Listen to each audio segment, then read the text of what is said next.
Экскурсия по республике у детей началась у Рус-Мартана. Первая остановка – этнографический музей под открытым небом Дуанди-Юрт. Подопечные школы-интерната для детей-сирот и детей из неблагополучных семей с большим интересом и любопытством слушают экскурсовода.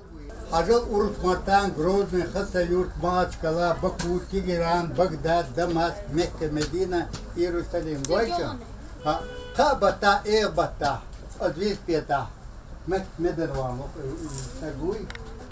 Много интересного о жизни и быте наших предков сегодня узнал для себя каждый ребенок. Джабраилу всего 11 лет. В музее мальчик в первый раз. Поэтому для него здесь все особенно интересно и ново.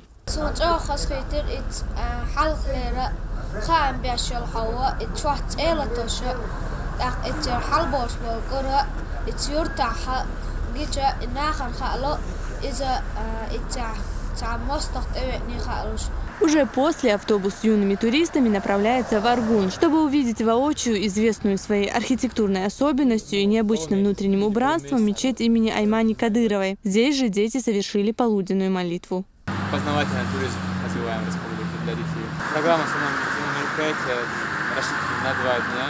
Это посещение музея, Национального музея Чеченской республики, посещение мечети, святилищные.